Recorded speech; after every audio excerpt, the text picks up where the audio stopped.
Hello students, हमने जो promise किया था कि हम नेक्स्ट लेक्चर में डोमेन और रेंज के बारे में बात करेंगे। तो चलिए चलते हैं, सीखते हैं कैसे डोमेन और रेंज फाइंड कर सकते हैं किसी फंक्शंस की।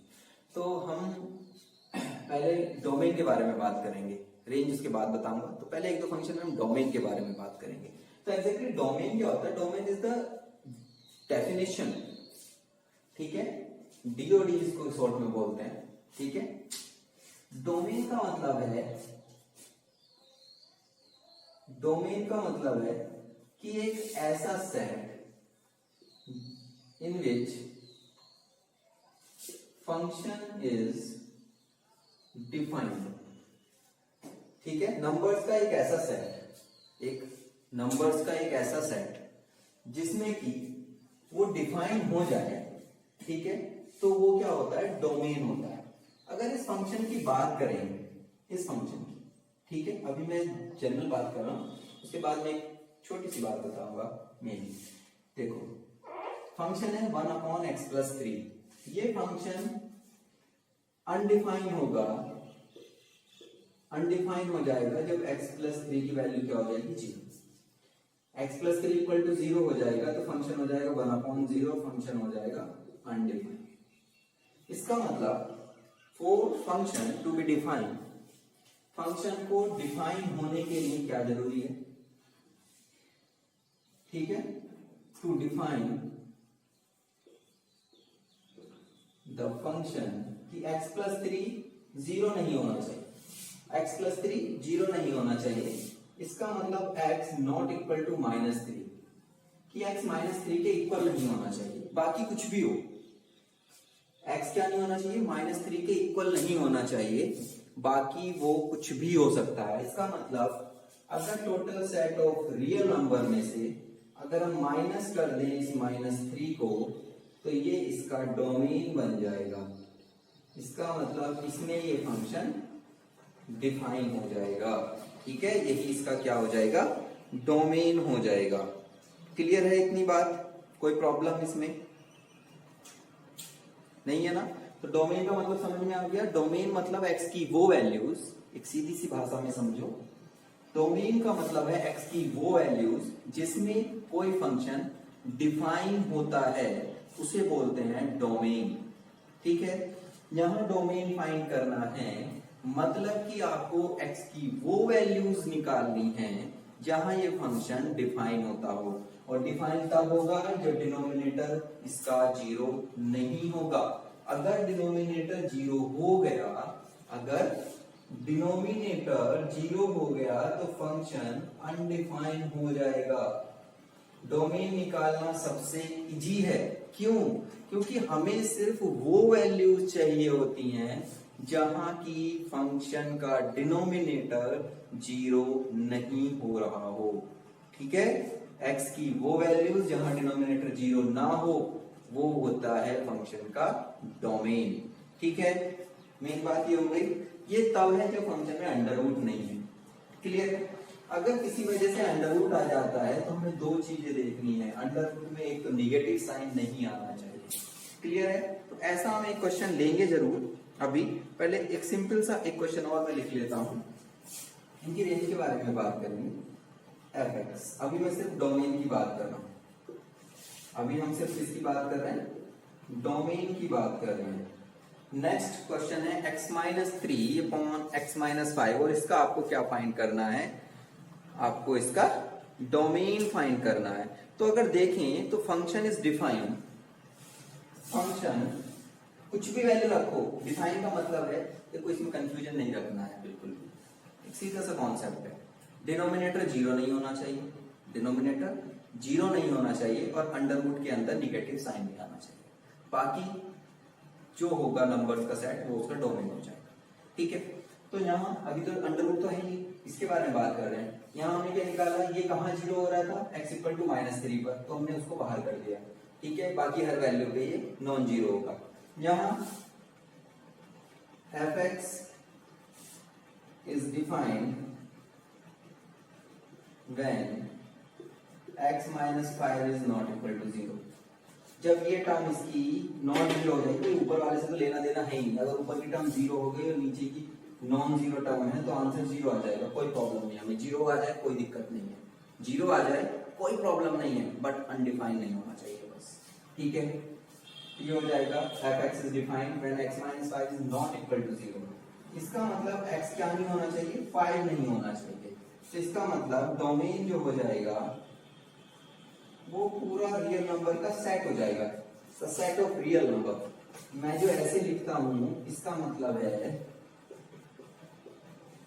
Set of real number minus infinitive से प्लस इंफिनिटिव तक, ठीक है। इसका मतलब ये है R is the set of real number minus infinitive two plus infinitive, कोई भी नंबर हो सकता है, ठीक है, रेशनल इरेशनल कैसा भी नंबर हो सकता है, माइनस इंफिनिटिव से प्लस इंफिनिटिव तक, जहां मैं ये R लिख रहा हूं इसका मतलब है सेट ऑफ रियल नंबर। अगर उसमें से मैंने -3 माइनस किया है, -3 हटाया है, तो यहाँ ध्यान से देखो, यहाँ करली ब्रैकेट लगा हुआ है, करली ब्रैकेट लगा हुआ है, इसका मतलब ये एक सिंगलटन सेट है, सिंगलटन सेट है जिसमें सिर्फ एक एलिमेंट है -3, इस -3 को ही सिर्फ बाहर किया गया है, इसके अंदर कोई नंबर इसमें से नहीं हटाया गया है, ठीक है।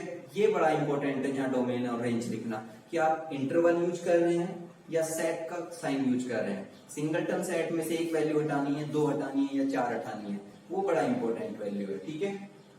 तो इस डोमेन में से मुझे सिर्फ बाहर क्या निकालना है, 5 बाहर निकालना है, तो ये इसका डोमेन बन जाएगा। क्लियर है, डोमेन निकालना बड़ा इजी है। चलिए नेक्स्ट क्वेश्चन देखते हैं। हाँ जी, next question f(x) = x² + 1 and x² - 1। अब हमें क्या करना है, x² - 1 को 0 पुट कर देना है, इसको पुट करेंगे तो x² = 1 आएगा और x की वैल्यू आएगी +-1। इसका मतलब अब मैं निकालने के वे बता दूं कि डोमेन इजीली कैसे फाइंड करते हैं। अच्छा क्या करते हैं, सबसे पहले डिनोमिनेटर को 0 पुट कर दीजिए। डिनोमिनेटर क्या होना चाहिए, हमेशा डिनोमिनेटर हमेशा नॉट इक्वल टू 0 होना चाहिए। तो सबसे पहले आप क्या करेंगे, इसको 0 पुट कर देंगे, 0 पुट किया तो x की वैल्यूज आएंगी, ये x की वैल्यूज आपको बाहर कर देनी है। सेट ऑफ रियल नंबर से अगर हम ये दोनों हटा देते हैं तो यही इसका डोमेन आ जाता है।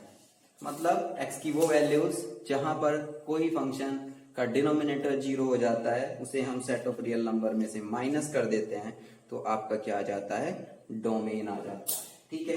अब मैं एक क्वेश्चन ले रहा हूं, इससे क्लियर हो जाएगा आपको। x - 3 अंडर रूट, इसके लिए क्या है कि x - 3 0 हो जाए, नो प्रॉब्लम, क्योंकि डिनोमिनेटर में तो है नहीं कुछ, ठीक है।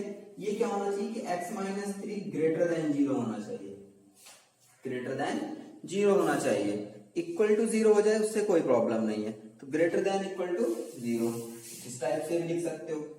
तो x greater than equal to 3 होना चाहिए, तो मतलब x की वैल्यू 3 से और इंफिनिटी तक, 3 भी ले सकते हो आप, कुछ भी ले सकते हो, 3 से और इंफिनिटी तक, 3 से हमेशा ग्रेटर ही लेनी है आपको वैल्यूज, और यही इसका क्या हो जाएगा, डोमेन हो जाएगा, डोमेन ऑफ फंक्शन f हो जाएगा। भाई अंडर रूट था, अंडर रूट में निगेटिव साइन नहीं आना चाहिए, जब x की वैल्यू 3 से ग्रेटर होगी तो ये हमेशा पॉजिटिव रहेगा, ठीक है, ये हमेशा क्या रहेगा, पॉजिटिव रहेगा, ठीक है। तो आपको क्या करना है कि x - 3 को हमेशा ग्रेटर देन इक्वल टू 0 लेना है, तो x की वैल्यू 3 से ग्रेटर होनी चाहिए, इसका मतलब 3 इंफिनिटी डोमेन ऑफ f आ गया है, ठीक है। कोई और क्वेश्चन देखें। 4 - x² फंक्शन दिया हुआ है, चलिए इसका डोमेन फाइंड करना है हमें, तो क्या होना चाहिए भाई, 4 - x² greater than equal to 0 होना चाहिए, मतलब 4 इज ग्रेटर देन x², ऐसे तो होना चाहिए। इसका मतलब ये वैल्यू कहां ग्रेटर देन 0 होगी, ये आपको ढूंढना है। अब ये ढूंढना आसान बात तो है नहीं, ठीक है, ये ढूंढना आसान बात नहीं है कि 4 - x² ग्रेटर देन 0 कहां होगा, तो आपको कैसे निकालेंगे, देखो इसका अंडर रूट निकाल लो, इसका अंडर रूट, भाई x की वैल्यू आएगी +-2। अब मैं निकालने का वे बता रहा हूं, इसको बड़े ध्यान से सुनना, ये एक ट्रिक है, ठीक है। देखो सबसे पहले इक्वल टू 0 पुट के x की वैल्यूज निकालनी, +-2, इसको ऐसे मत लिख देना 2 ग्रेटर देन x, ये इसका डोमेन हो जाएगा, ये गलत है, ठीक है। कभी आप इसका अंडर रूट हटा के इधर क्या लगा दे, बस प्लस माइनस लगा देना। ये लिखो x equal to plus minus 2, real line लो, ये 0, ये -2 और ये 2, ठीक है। इसकी रिक्वायरमेंट 10 है। जो x की वैल्यूज आई है रियल लाइन पे वो सब ले लेनी है, जो भी x की वैल्यूज आई है रियल लाइन पर वो ले लेनी है, ठीक है। अब क्या करना है, हमारे पास है 4 - x² ग्रेटर देन 0। -2 से इस साइड की कोई भी एक वैल्यूज, कोई भी जो आपको अच्छी लग रही हो देखने में वो ले लो। मैंने माना -3 ले ली, -3 यहाँ रखो, 4 - -3² 4 - 9 क्या आ रहा है, लेस देन 0, इसका मतलब यहाँ नहीं, ठीक है। -2 और 2 के बीच 0 आ जाता है, तो 4 - 0 हमेशा यहाँ ट्रू होता है। मतलब आपको इससे इस साइड की एक वैल्यू लेनी है, ये देखना है ये रिलेशन सेटिस्फाई हो रहा है या नहीं, इसके बीच की एक वैल्यू लेनी है, रिलेशन सेटिस्फाई हो रहा है या नहीं। इधर देखते हैं, 2 से राइट में चलते हैं, 3 ले लेते हैं, x इक्वल टू 3 लेंगे तो 4 - 9 -5 लेस देन 0 आ रहा है, नॉट वेरीफाइड, ठीक है। तो कहाँ ट्रू है, -2 से और 2 के बीच में, तो -2 और 2 यही क्या हो जाएगा, इसका डोमेन हो जाएगा, यही इसका क्या हो जाएगा, डोमेन हो जाएगा। आई थिंक अब आपको क्लियर हो गया होगा कि फंक्शन का डोमेन कैसे फाइंड करते हैं, ठीक है। मैं एक लास्ट क्वेश्चन इसके बारे में डिस्कस कर रहा हूं, ठीक है। 1/√1 - x, यहाँ तो अंडरवुड भी है और डिनोमिनेटर भी है, तो एक तो x - 1 को 0 पुट करेंगे तो x इक्वल टू 1 आ गया। इसका मतलब रियल नंबर के सेट में से एक तो 1 बाहर जाएगा, ठीक है। बट भाई 1 - x greater than equal to 0 भी तो होना चाहिए, तो 1 की वैल्यू x, तो x की वैल्यू 1 से लेस होनी चाहिए। 1 से लेस का मतलब है कि -∞ से और 1 तक, ये इसका डोमेन आ जाएगा। 1 से लेस भी हो गया है, ठीक है, 1 से लेस भी हो गया है और पॉजिटिव भी हो गया है, तो यही इसका डोमेन हो जाएगा। क्लियर है, कोई प्रॉब्लम इसमें नहीं होनी चाहिए, ठीक है। तो मैं कुछ क्वेश्चंस लिख दूं या हम दे देंगे आपको होमवर्क में डिस्क्रिप्शन बॉक्स में, ठीक है। उसका आपको डोमेन फाइंड करना है।